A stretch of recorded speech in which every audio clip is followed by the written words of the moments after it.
하나님의 말씀 보시겠습니다. 하나님의 말씀은 창세기 35장 1절에서 22절의 말씀입니다. 창세기 35장 1절에서 22절 말씀입니다.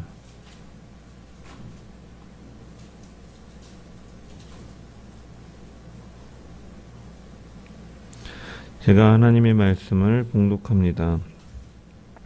하나님이 야곱에게 이르시되 일어나 베델로 올라가서 거기 거주하며 내가 내 형 에서의 낯을 피하여 도망하던 때에 내가에 나타났던 하나님께 거기서 제단을 쌓으라 하신지라. 야곱이 이에 자기 집안 사람과 자기와 함께한 모든 자에게 이르되 너희 중에 있는 이방 신상을 버리고 자신을 정결하게 하고 너희들의 의복을 바꾸어 입으라. 우리가 일어나 베델로 올라가자. 내 환난 날에 내게 응답하시며 내가 가는 길에서 나와 함께 하신 하나님께 내가 거기서 제단을 쌓으려 하노라 하매 그들이 자기 손에 있는 모든 이방 신상들과 자기 귀에 있는 귀고리들을 야곱에게 주는지라. 야곱이 그것들을 세겜 근처 상수리 나무 아래에 묻고 그들이 떠났으나 하나님이 그 사면 고을들로 크게 두려워하게 하셨으므로 야곱의 아들들을 추격하는 자가 없었더라. 야곱과 그와 함께한 모든 사람이 가나안 땅 누스 곧 베델에 이르고 그가 거기서 제단을 쌓고 그것을 엘베델이라 불렀으니 이는 그의 형의 낯을 피할 때에 하나님이 거기서 그에게 나타나셨음이더라. 리브가의 유모 드보라가 죽음에 그를 베델 아래에 있는 상수리 나무 아래 밑에 장사하고 그 나무 이름을 알론바곳이라 불렀더라.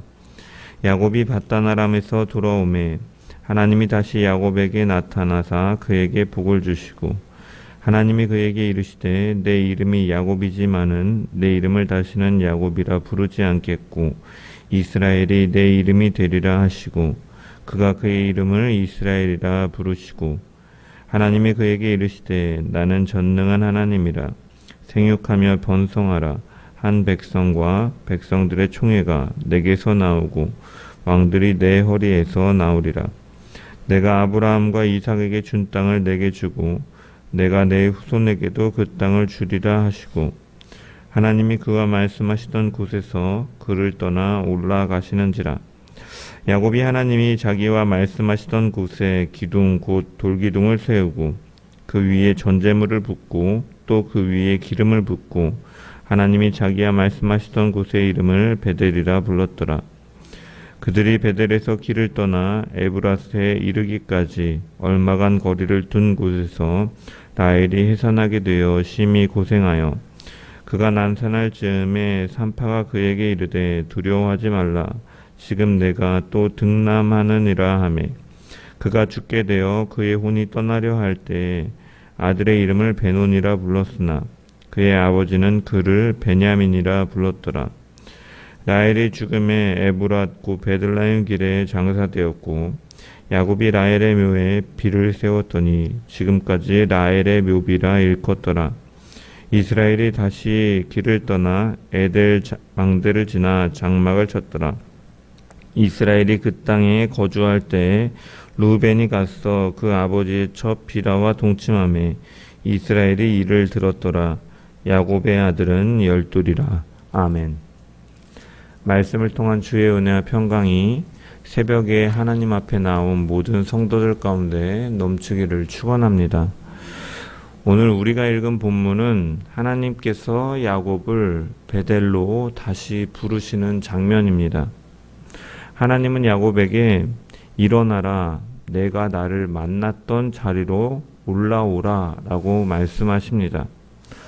그 하나님의 부르심 앞에서 야곱의 반응이 드러나고 이어서 하나님께서 어떻게 일하시는지가 전개됩니다.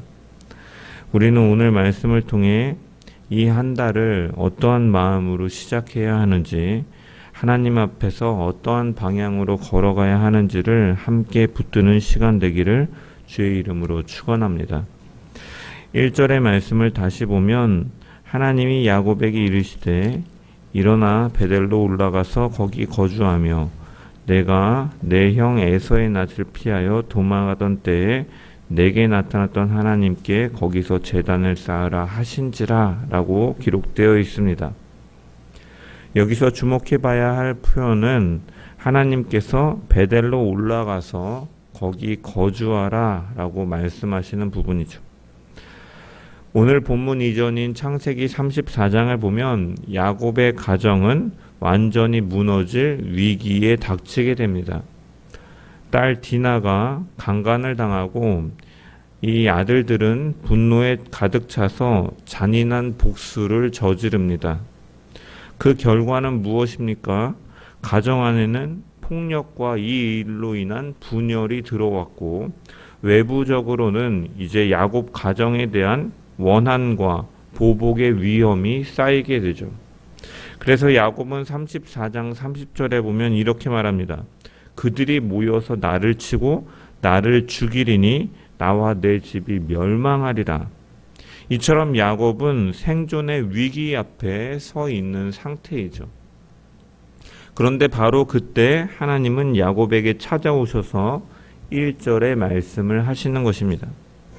한글 성경에는 번역되어 있지 않지만 원문을 보면 이 이르시되라는 고 번역된 동사 아마르 앞에 히브리어 와우가 붙어 있습니다. 와우 진행법으로서 이것은 앞에 일어난 사건과 연결된 결과로서 하나님께서 말씀하신다라는 의미인 것이죠. 그래서 가정이 무너지고 야곱의 두려움은 극에 달하고 아무 길도 보이지 않는 것과 같은 그때에 하나님께서 개입하신 것입니다. 그리고 첫 말씀이 무엇입니까? 일어나라 라는 것이죠. 일어나라 라는 말은 이 히브리어로 쿰이라는 단어인데 단순히 몸을 일으키다가 아니라 명령형으로 쓰였을 때는 현재 자리에서 벗어나서 새로운 방향으로 하나님께서 말씀하시는 곳으로 나아가라라는 명령의 의미입니다. 그래서 선지자들을 향해서 하나님께서 그를 부르시고 사용하실 때 일어나라라는 말씀이 가장 먼저 그들을 향해 하시는 말씀이죠. 즉 야곱에게 있어서 이 세겜이라는 죄와 절망의 자리, 그 머물러 있던 자리에서 떠나 하나님이 지정하시는 자리로 다시 방향을 돌리라라는 말씀인 것이죠. 그리고 이어서 말씀하십니다. 베델로 올라가라. 베델은 어떠한 곳입니까? 야곱이 아버지 이삭으로부터의 축복, 아버지를 속여서 축복을 받고 에서의 질투를 받고 생명의 위기에 처했을 때 도망하던 자리, 아무것도 없던 상태에서 하나님을 처음 만났던 자리입니다. 그곳에서 약속을 받았고 하나님의 임재를 경험하였습니다. 그런데 야곱은 가나안 땅으로 돌아오면서 그 자리로 돌아가지 않습니다. 왜 그런가? 세겜이 더 편했기 때문이죠. 베델은 해발 800m가 넘는 곳이지만 세겜은 낮고 풍성한 목초지가 펼쳐져 있는 곳이었기 때문에 경제적으로도 번성한 곳이고 윤택한 곳이었죠. 그래서 야곱은 이러한 윤택함 속에서 에서로부터 도망하기 위해서 바단 아람으로 도피할 때 하나님께 서원하였던 이 베델에서의 약속을 잊고 세겜에 머물러 있었던 것이죠. 여기서 분명히 드러나는 것은 신앙은 내가 편한 자리에 머무는 곳이 아니라 하나님이 부르시는 자리로 올라가는 것이다. 우리에게도 야곱처럼 세겜이 있을 수 있습니다. 떠나야 함을 알지 못하지만 떠나지 못하고 벗어나야지 하면서도 벗어나지 못하는 나만의 세겜이 우리에게 존재하죠. 하지만 하나님은 그 자리에 우리를 그대로 두시지 않습니다.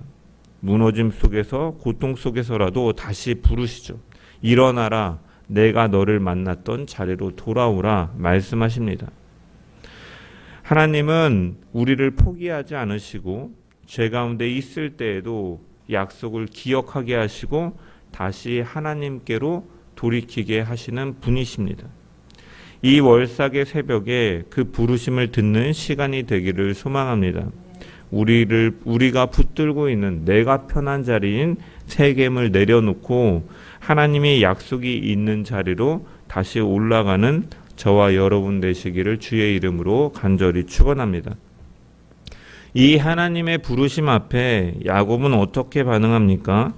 2절의 말씀을 보면 야곱이 이에 자기 집안 사람과 자기와 함께한 모든 자에게 이르되 너희 중에 있는 이방 신상들을 버리고 자신을 정결하게 하고 너희들의 의복을 바꾸어 입으라 라고 말합니다. 여기서 먼저 보아야 할 것은 야곱의 반응이 지체되지 않았다라는 것이죠. 하나님의 말씀이 떨어지자 자기 자신만이 아니라 가정 전체를 향해 명령하죠. 준비시키고 나아가게 합니다. 이처럼 신앙은 감정으로 끝나는 것이 아니라 삶 전체를 움직이게 하는 것이죠. 그러면서 야곱은 가족들에게 세 가지를 요구합니다. 첫째로 우상을 버리라.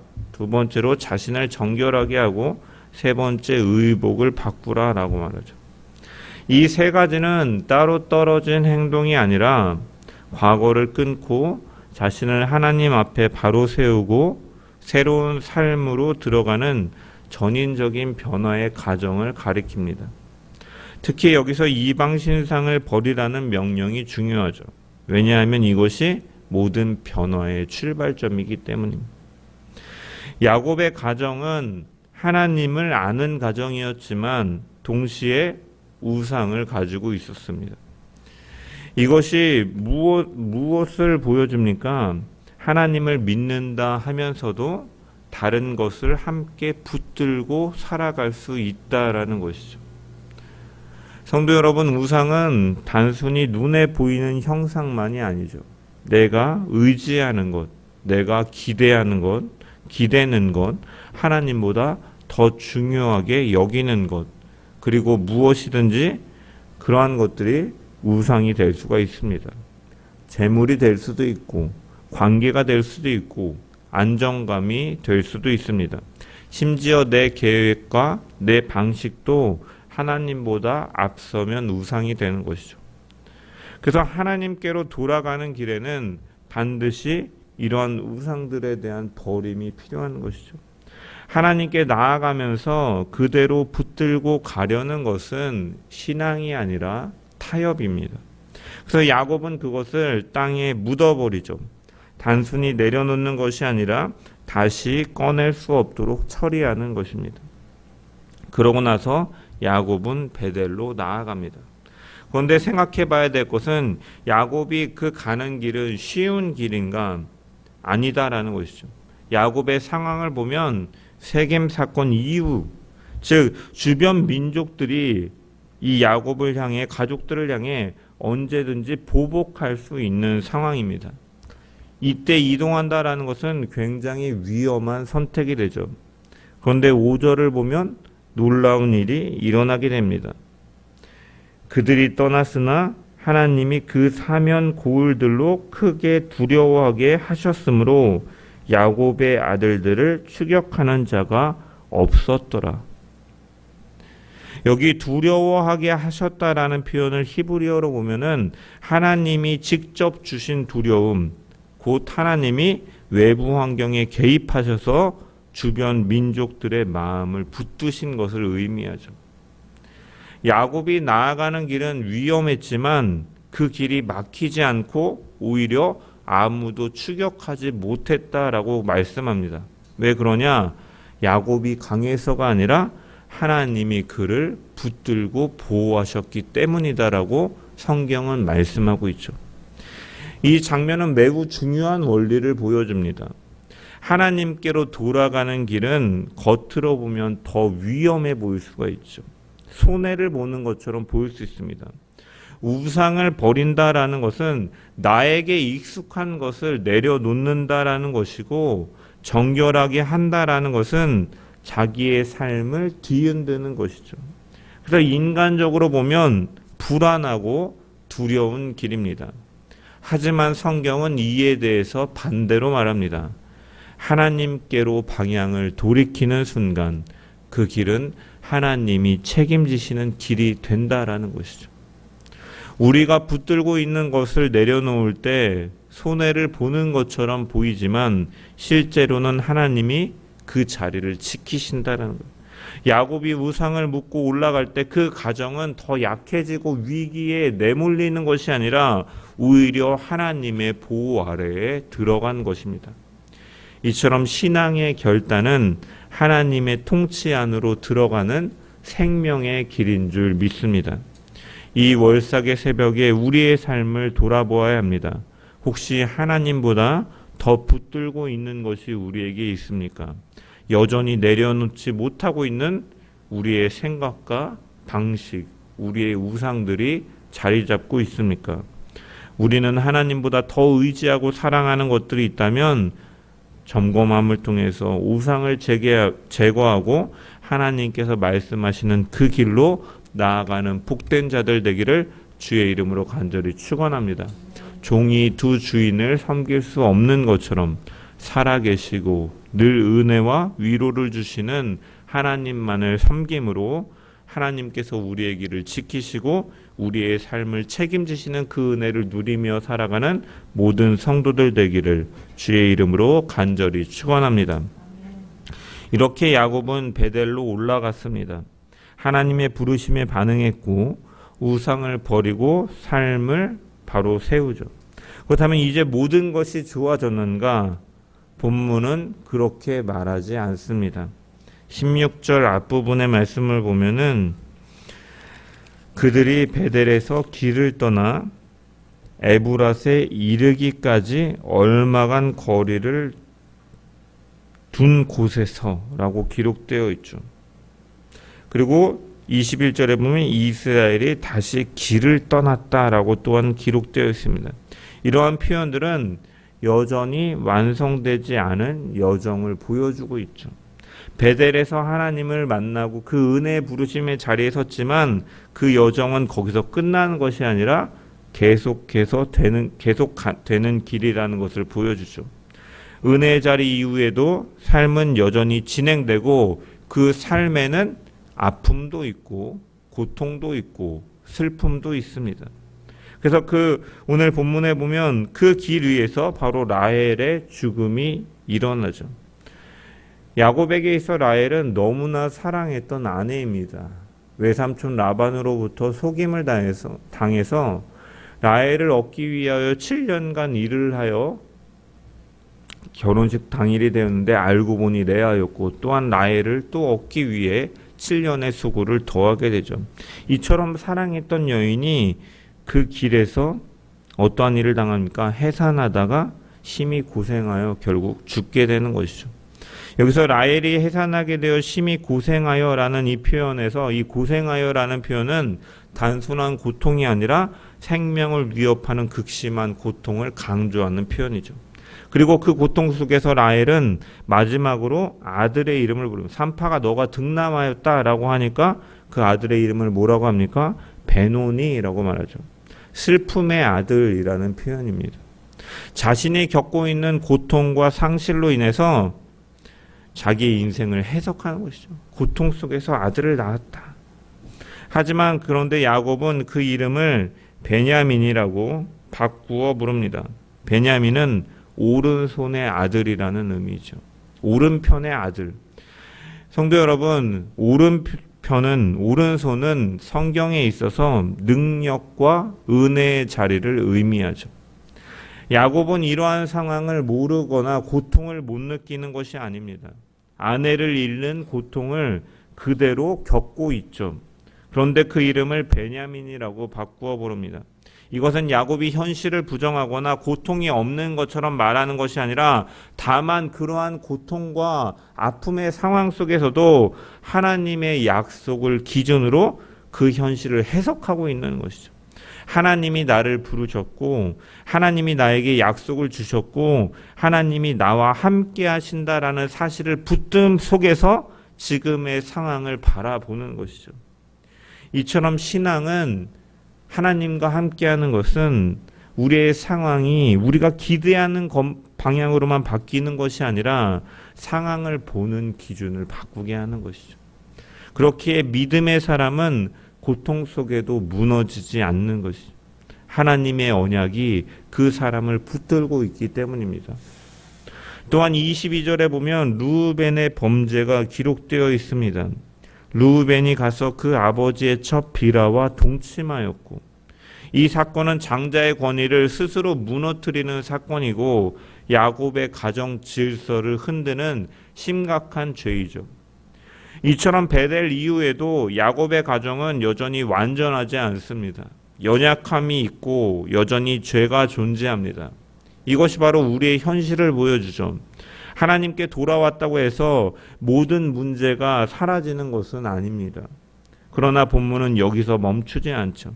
본문 22절의 끝을 보면은 르우벤의 범죄가 기록된 이후에 야곱의 아들은 12이라 라고 기록되어 있습니다.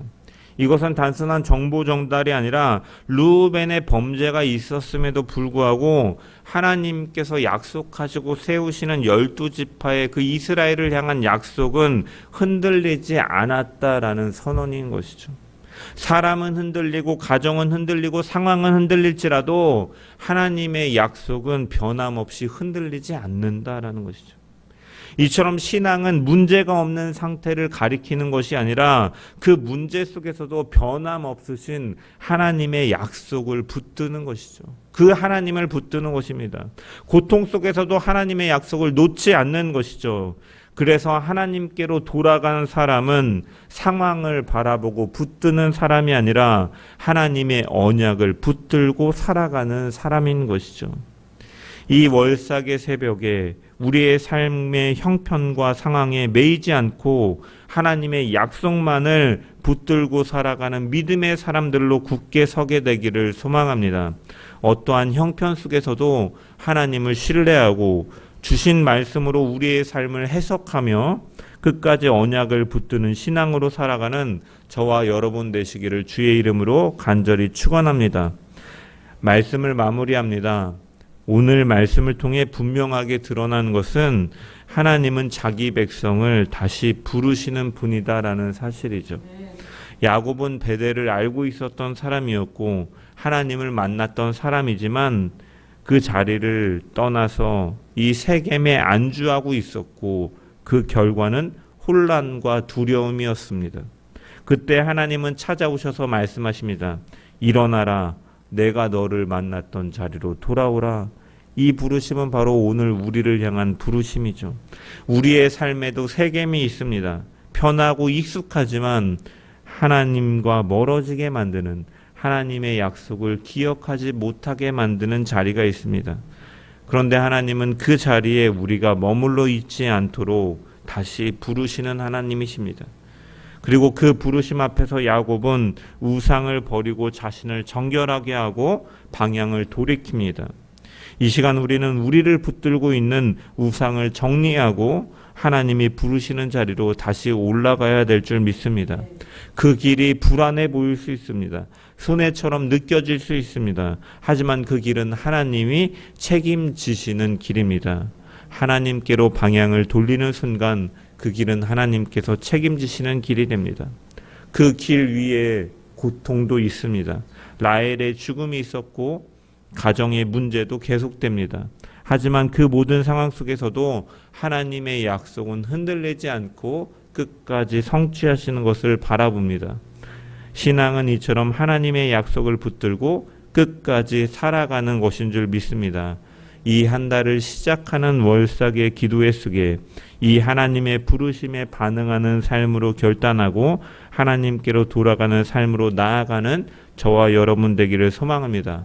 환경을 붙들지 않고 하나님을 붙들고 상황이 아니라 언약을 붙드는 신앙으로 걸어가는 모든 성도들 되기를 주의 이름으로 간절히 축원합니다.